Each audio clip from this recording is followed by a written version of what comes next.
부모와 자녀 사이에 거짓말이 필요하다니 이것이 무슨 말인가 의아할 것이다. 하지만 다산 정약용은 때로는 침묵이 진실보다 큰 사랑이 되고 때로는 숨김이 솔직함보다 더 깊은 배려가 된다고 했다. 오늘 말하고자 하는 5가지 거짓말은 사실 거짓말이 아니다. 그것은 부모가 자녀에게 줄 수 있는 가장 큰 선물이자 진정한 지혜의 표현이다. 생각해보라. 나이 들어 자녀를 만날 때마다 우리 마음은 얼마나 복잡한가. 말하고 싶은 것은 산더미 같고 걱정되는 일은 끝이 없으며 때로는 서운한 마음도 있고 또 때로는 미안한 마음도 든다. 하지만 그 모든 것을 다 드러내는 것이 과연 옳은 일일까? 정약용은 강진 유배지에서 자식들에게 편지를 쓰면서 깨달았다. 부모의 진정한 사랑은 때로는 말하지 않는 것에서, 때로는 감추는 것에서, 때로는 거짓으로 포장하는 것에서 시작된다는 사실을 말이다. 우리는 평생을 자녀를 위해 살아왔다. 그들이 배고프지 않게 하기 위해 밤새 일했고, 그들이 춥지 않게 하기 위해 내 몸을 아끼지 않았다. 그들의 꿈을 위해 내 꿈을 포기했고, 그들의 행복을 위해 내 행복을 뒤로 미뤘다. 그런데 이제 나이가 들어 정작 우리에게 필요한 것은 무엇인가? 자녀들의 걱정 어린 시선이 아니라 자녀들이 마음 편히 자신의 삶을 살아가는 모습이다. 정약용이 말했듯이 부모의 마지막 사랑은 자녀를 자유롭게 해주는 것이기 때문이다. 첫 번째로 속여야 할 것은 바로 당신의 건강 상태다. 자녀 앞에서는 반드시 나는 괜찮다, 건강하다고 말하라. 무릎이 아프고 허리가 쑤시고 밤마다 잠이 오지 않는다 해도 그저 괜찮다고 하라. 소화가 안 되고 혈압이 높고 당뇨 수치가 올라간다 해도 별일 아니다 라고 하라. 이것이 거짓말일까? 절대 아니다. 이것은 자녀를 향한 가장 깊은 배려다. 자세히 생각해보라. 당신이 아프다고 말하는 순간 자녀의 마음은 어떻게 될까? 멀리 떨어져 사는 자녀라면 밤잠을 설칠 것이고, 가까이 사는 자녀라면 자신의 일을 제쳐두고 달려올 것이다. 직장에서 중요한 회의가 있어도 마음이 부모에게 가 있을 것이고, 친구들과의 약속도 취소하고 병원에 함께 가자고 할 것이다. 그들에게는 그들만의 인생이 있고 그들만의 고민과 책임이 있다. 당신의 작은 아픔 때문에 그들의 하루가 무너지게 해서는 안 된다. 정약용을 보라. 그는 강진에서 18년간 유배 생활을 하면서도 자식들에게 보내는 편지에서는 늘 건강하다고 말했다. 실제로는 습한 날씨 때문에 관절이 아팠고 변변한 음식을 먹지 못해 몸이 쇠약해졌다. 추운 겨울 찬바람이 스며드는 초가집에서 떨며 지냈고 여름에는 모기와 파리 때문에 제대로 잠을 이루지 못했다. 하지만 그는 자식들 앞에서만큼은 아버지는 건강하니 걱정하지 말라고 적었다. 그것이 아버지가 자식에게 줄 수 있는 마지막 선물이라고 여겼기 때문이다. 너희들이 아버지를 걱정하느라 자신의 학업과 일에 소홀해지는 것을 원하지 않는다.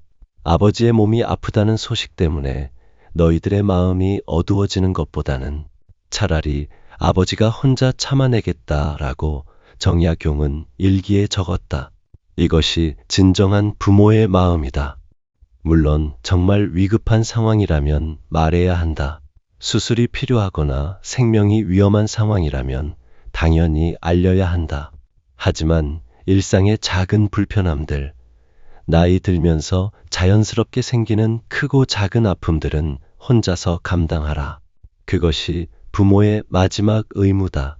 자녀가 어머니, 아버지, 어디 아픈 곳은 없으세요? 라고 물으면 환하게 웃으며 아무렇지도 않다. 나이 든 사람이 어디 한두 군데 안 아픈 곳이 있겠느냐만 별일 아니다 라고 대답하라. 그 순간 당신의 거짓말은 자녀의 마음을 편안하게 하는 가장 아름다운 진실이 된다. 두 번째로 속여야 할 것은 경제적 어려움이다. 설사 통장 잔고가 바닥을 드러내고 매달 생활비가 부족하다 해도 자녀 앞에서는 돈은 충분하다.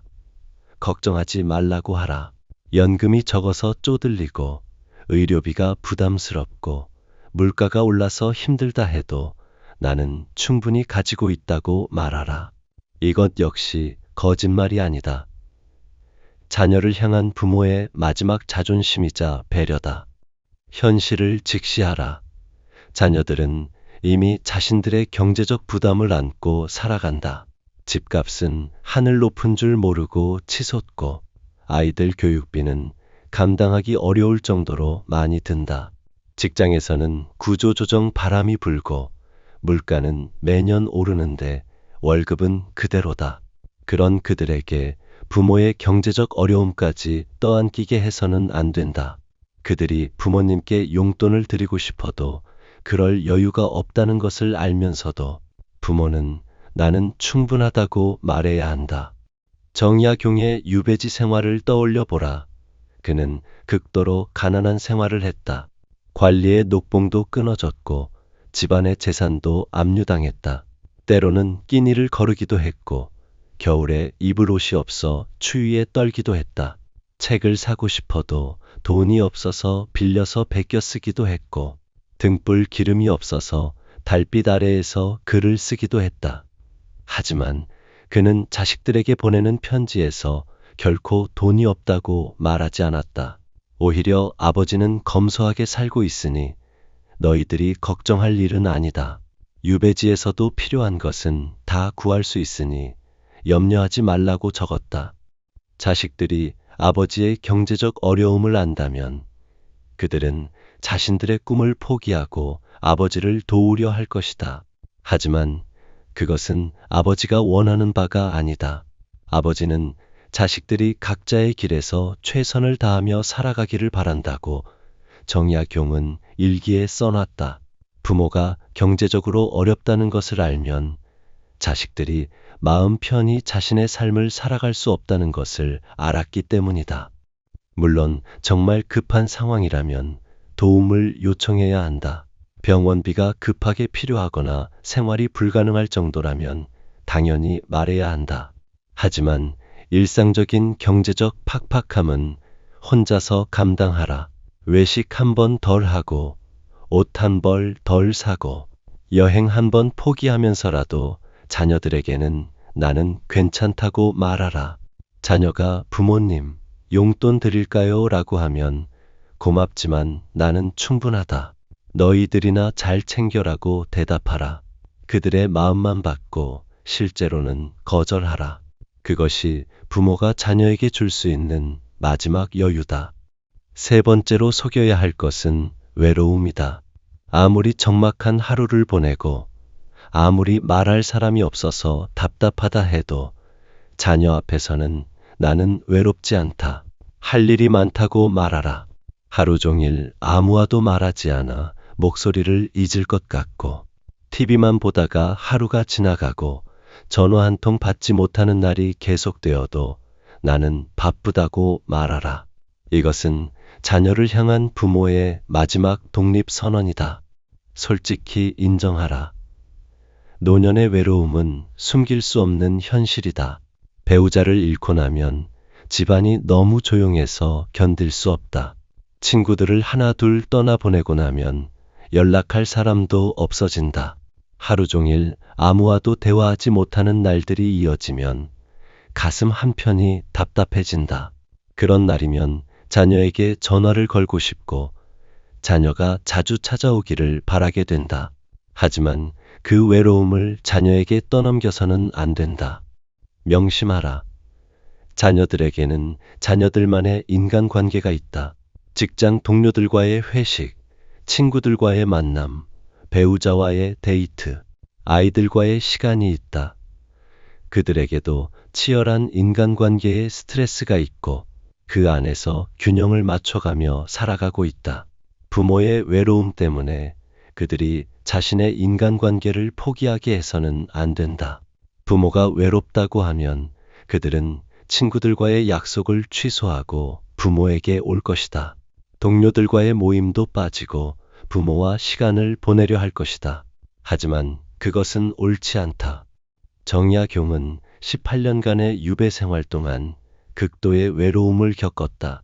가족과 떨어져 지내며 때로는 며칠 동안 아무와도 말을 나누지 못했다. 유배지의 주민들과는 신분의 차이 때문에 깊은 교감을 나누기 어려웠고, 동료 죄인들과는 정치적 견해가 달라 마음을 터놓기 힘들었다. 때로는 혼자서 울기도 했고, 절망에 빠져 며칠간 아무것도 하지 못하기도 했다. 하지만 그는 자식들에게 보내는 편지에서 아버지는 책을 읽고 글을 쓰며 의미 있는 시간을 보내고 있다. 유배지의 백성들과도 잘 지내고 있고 때로는 시를 지으며 자연을 벗삼아 살고 있다고 썼다. 자식들이 아버지의 외로움을 안다면 그들은 자신들의 삶을 뒤로하고 아버지를 달래려 할 것이다.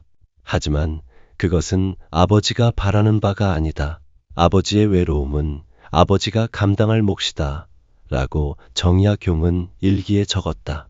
부모의 외로움을 자식이 책임져야 한다고 생각하는 것 자체가 잘못이라는 뜻이다. 자녀가 부모님 외로우시지 않으세요? 라고 물으면 책도 읽고 산책도 하고 텔레비전도 보고 할 일이 많아서 시간이 부족하다. 이웃들과도 가끔 만나고 취미 생활도 하니까 전혀 외롭지 않다고 대답하라. 그리고 실제로 그렇게 살라. 외로움을 혼자서 견디는 법을 배우라. 책을 읽고 산책을 하고 취미를 만들고 혼자만의 시간을 즐기는 법을 익히라. 그것이 부모가 자녀에게 줄 수 있는 마지막 가르침이다. 네 번째로 속여야 할 것은 자녀에 대한 서운함이다. 전화를 자주 하지 않아서 서운하고 자주 찾아오지 않아서 섭섭하고 관심을 보이지 않아서 속상하다 해도 그 마음을 드러내지 말라. 명절에도 바쁘다며 얼굴을 보이지 않고 생일도 까먹고 안부 전화도 뜸하다 해도 너희들이 바쁜 것을 안다. 걱정하지 말라고 하라. 다른 집 자식들은 매주 찾아온다는 이야기를 들어도, 다른 집 자식들은 부모와 여행도 간다는 말을 들어도 부러워하는 기색을 보이지 말라. 냉정히 판단하라. 부모의 서운함은 자녀에게 죄책감을 줄 뿐이다. 엄마가 외롭다고 하시는데 어떻게 하지? 아버지가 서운해 하시는 것 같은데 더 자주 가야 하나? 다른 집 아들, 딸들은 다 효도하는데 나만 못난 자식인가? 이런 생각들이 자녀의 마음을 짓누르게 된다. 그들에게는 그들만의 속도가 있고 그들만의 방식이 있다. 그들도 나름대로 부모를 생각하고 있지만 현실적인 제약 때문에 자주 표현하지 못할 뿐이다. 부모의 기대에 맞춰 살도록 강요해서는 안 된다. 자녀들의 현실을 이해하라. 그들은 직장에서 야근하고 주말에도 일하고 아이들 뒷바라지 하느라 정신이 없다. 남편이나 아내의 부모도 챙겨야 하고 자신들의 건강도 챙겨야 하고 친구들과의 관계도 유지해야 한다. 그런 와중에 부모에게까지 자주 연락하고 자주 찾아오라고 하는 것은 너무 큰 부담이다. 부모가 서운해한다는 것을 알면 그들은 죄책감에 시달릴 것이고 억지로라도 시간을 내려고 애쓸 것이다. 하지만 억지로 하는 효도가 무슨 의미가 있겠는가? 정약용을 배우라. 그는 자식들이 편지를 늦게 보내거나 안부를 묻지 않아도 결코 원망하지 않았다. 오히려 너희들이 각자의 자리에서 최선을 다하고 있다는 것을 안다. 그것으로 충분하다. 아버지에게 안부를 묻지 않는다고 해서 효자가 아닌 것은 아니다. 너희들이 건강하고 열심히 살아가는 것만으로도 아버지는 만족한다고 격려했다. 부모의 사랑은 기대가 아니라 이해에서 시작된다는 것을 알았기 때문이다. 자식들이 아버지를 자주 찾지 않는다고 해서 효심이 없는 것은 아니다. 그들도 각자의 자리에서 최선을 다하느라 바쁜 것이다. 아버지는 그들이 걱정 없이 자신들의 길을 걸어가기를 바란다고 정약용은 일기에 썼다. 이것이 진정한 부모의 마음이다. 자녀가 오랫동안 연락하지 않아도, 자주 찾아오지 않아도 괜찮다. 바쁜 것을 안다. 건강하기만 하면 된다고 말하라. 그리고 그들이 찾아왔을 때는 기쁜 마음으로 맞이하되 왜 늦었는지 따지지 말라. 왜 이제 왔느냐? 다른 집 자식들은 매주 온다. 전화 한 통 하기가 그렇게 어려우냐? 이런 말은 절대 하지 말라. 대신 잘 왔다. 바쁜데 고생했다고 말하라. 그것이 부모가 자녀에게 줄 수 있는 가장 큰 자유다. 5번째로 속여야 할 것은 죽음에 대한 두려움이다. 아무리 죽음이 가까워 오는 것이 느껴지고 아무리 무섭고 불안하다 해도 자녀 앞에서는 나는 두렵지 않다. 평안하다고 말하라. 밤에 잠들기 전 내일 아침에 일어날 수 있을까 하는 생각이 들어도, 병원에서 검사를 받을 때마다 나쁜 결과가 나올까봐 떨려도 나는 죽음을 준비하고 있고 두렵지 않다고 말하라. 이것은 부모가 자녀에게 줄 수 있는 마지막 용기다. 사실을 받아들이라. 죽음은 누구에게나 두려운 것이다. 나이가 들수록 그 두려움은 더욱 커진다. 주변의 친구들이 하나 둘 세상을 떠나는 것을 보면서 다음은 내 차례인가 하는 생각이 든다. 몸에 여기저기가 아프기 시작하면 혹시 큰 병은 아닐까 하는 불안감이 든다. 하지만 그 두려움을 자녀에게 떠넘겨서는 안 된다. 부모의 죽음에 대한 두려움을 들은 자녀는 어떤 기분일까? 그들은 어떻게 해야 할지 몰라 할 것이고 자신들이 무력하다는 것을 느끼며 절망할 것이다. 자녀들도 부모의 죽음에 대해 생각한다. 하지만 그것을 받아들이기까지는 시간이 필요하다. 부모가 죽음을 두려워한다는 말을 들으면 그들은 혼란스러워한다. 부모님을 어떻게 위로해 드려야 할까? 우리가 뭘 해드려야 할까?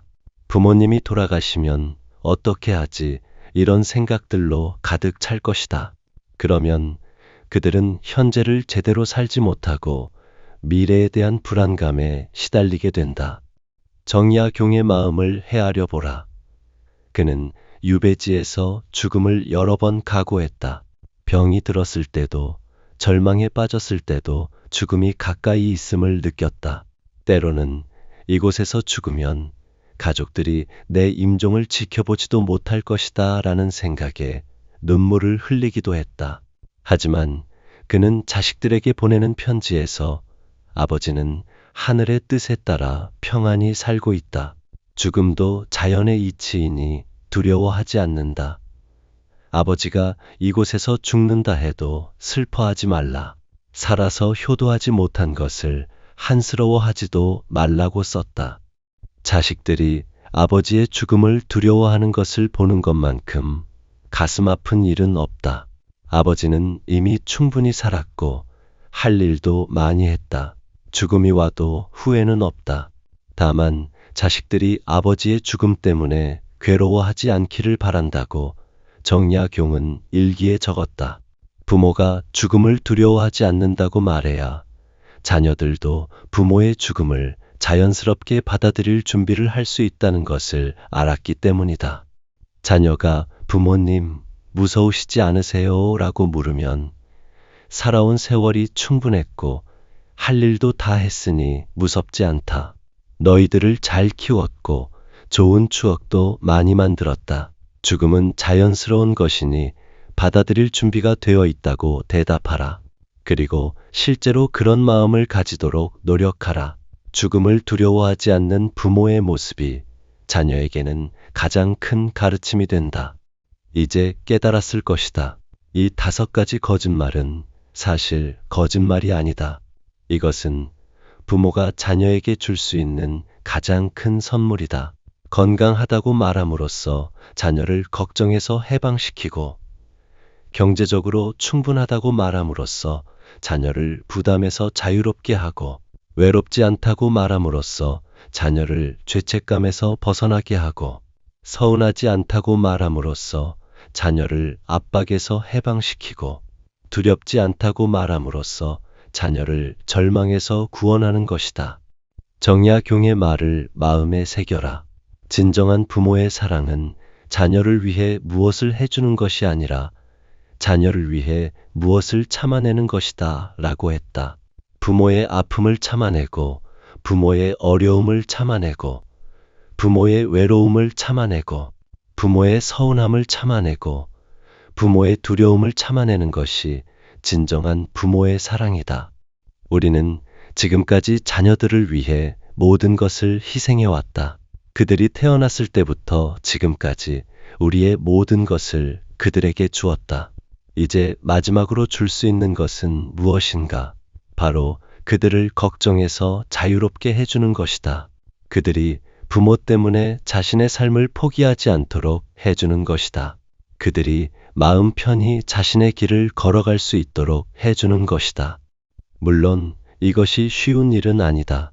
아플 때 괜찮다고 말하는 것도, 어려울 때 충분하다고 말하는 것도, 외로울 때 외롭지 않다고 말하는 것도 모두 어려운 일이다.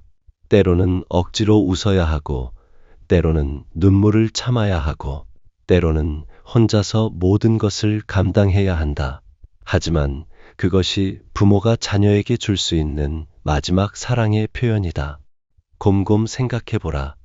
자녀가 부모를 걱정하지 않고 자신의 삶에 집중할 수 있다면 그것이 부모에게는 가장 큰 기쁨이 아닐까.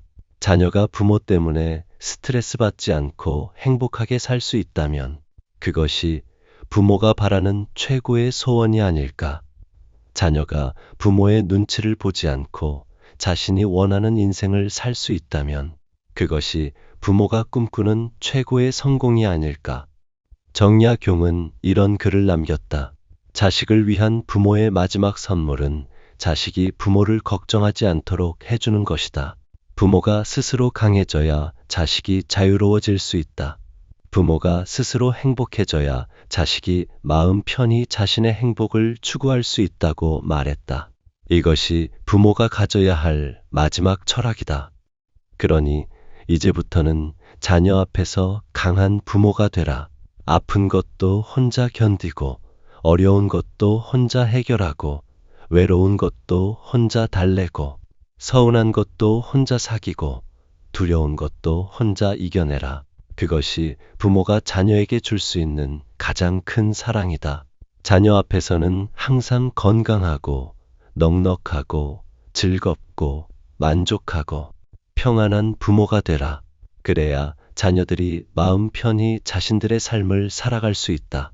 물론 이런 거짓말을 하면서도 실제로는 자신을 돌보는 것을 게을리해서는 안 된다. 건강 관리도 해야 하고, 경제적 계획도 세워야 하고, 외로움을 달랠 방법도 찾아야 한다. 다만 그런 노력들을 자녀에게 부담 주지 않고 혼자서 해내는 것이다. 정야경이 유배지에서도 꾸준히 학문에 정진하고 건강을 돌보고 미래를 계획했던 것처럼 우리도 자녀에게는 걱정 끼치지 않으면서도 스스로는 최선을 다해 살아가야 한다.